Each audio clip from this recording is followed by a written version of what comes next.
কালকে তোমাদের এই কুর্তিটার ভিডিও আমি পোস্ট করেছিলাম আর তোমরা কিন্তু এই কুর্তিটা ভীষণই পছন্দ করেছিল। আর এই যে হাতার ডিজাইনটা এটা তো তোমাদের সবার খুব পছন্দ হয়েছিল। তো চলো আজকে আমি কিভাবে এই হাতার ডিজাইনটা করেছি সেটাই তোমাদের সাথে শেয়ার করব। তো প্রথমে আমি লম্বা নিয়ে নিয়েছি আর এখানে চওড়া নিয়েছি 7 ইঞ্চি, ডাউন করলাম 3.5 ইঞ্চি, তারপরে এরকমভাবে শেপ দিয়ে নিতে হবে যেমন আমরা নর্মালি হাতার ড্রয়িং করি ঠিক সেরকমভাবে 2 ইঞ্চি মার্জিন নিলাম, মোহরের হাফ নিলাম, তারপরে 2 ইঞ্চি মার্জিন নিয়ে এরকমভাবে শেপ দিয়ে নিলাম। এবার যেমন আছে সেরকমভাবে কাটিং করে নিতে হবে। দেখো একদম সহজভাবে দেখাবো, তোমরা খুব সহজে কিন্তু করে নিতে পারবে।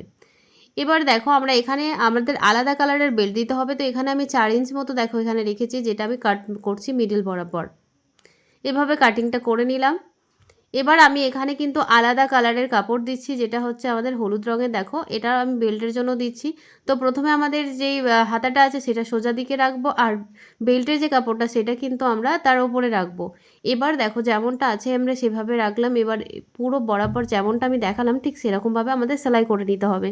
আর তোমরা ফোনের ওপর ফোন করছো দিদিভাই আবার কবে থেকে কুর্তি ক্লাস শুরু হচ্ছে। তো তোমাদের জানিয়ে দিই কুর্তি ক্লাস শুরু হচ্ছে কিন্তু ফেব্রুয়ারির 2 তারিখ থেকে, যেখানে তোমরা বিভিন্ন ডিজাইনার কুর্তি শিখতে পারবে, বিভিন্ন ডিজাইন কুর্তি শিখতে পারবে, আরও অনেক কিছু থাকছে। সূচিপত্র খুব তাড়াতাড়ি তোমাদের দিয়ে দেবো। ফেব্রুয়ারির 2 তারিখ থেকে কিন্তু শুরু হচ্ছে, আমি অনেক আগে জানিয়ে দিচ্ছি কারণ তোমরা প্রচুর প্রচুর ফোন করছো, মেসেজ করছো। তো তোমাদের এটা বলার ছিল, সেটাই আমি বলে দিলাম। ফেব্রুয়ারি 2 তারিখ থেকে কিন্তু শুরু হচ্ছে। তোমরা চাইলে এখনই তোমাদের নামটা এন্ট্রি করে নিতে পারো। তো দেখো এখানে আমাদের কথা বলতে বলতে সেলাই হয়ে গেছে। এবার দেখো কোন দুটোতে আমরা ছোট ছোট কাট দিয়ে নিলাম আর এটাকে আমাদের উল্টে নিতে হবে। উল্টে নিয়ে সুন্দর করে আয়রন করে নিতে হবে। আয়রন করার পরে এখানে আমাদের একটা করে চাপ সেলাই দিতে হবে, যেমনটা আমি দিচ্ছি এরকমভাবে চাপ সেলাই করে নিলেই কিন্তু আমাদের এই হাতাটা কিন্তু রেডি হয়ে যাবে।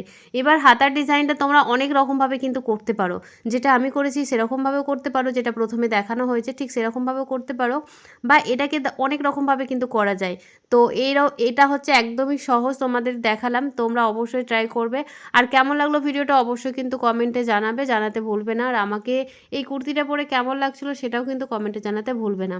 তো দেখো এখানটাতে দেখো আমরা পুরোটাই বরাবর সেলাই করে নিচ্ছি। দেখো ওপরেও কিন্তু 1/2 ইঞ্চি এরকমভাবে ফোল্ড করে নিতে হবে, যেটা আমি বলেছিলাম 1 ইঞ্চি প্লাস করতে। তো ফোল্ড করে নিলেই কিন্তু আমাদের এই যে ডিজাইনটা সেটা কিন্তু রেডি হয়ে যাবে। আমি এখানে বোতাম দিয়ে সুন্দর করে অ্যাটাচ করেছিলাম, মানে এই হচ্ছে আমাদের ডিজাইনটা। তো চলো বন্ধুরা আজকের মতন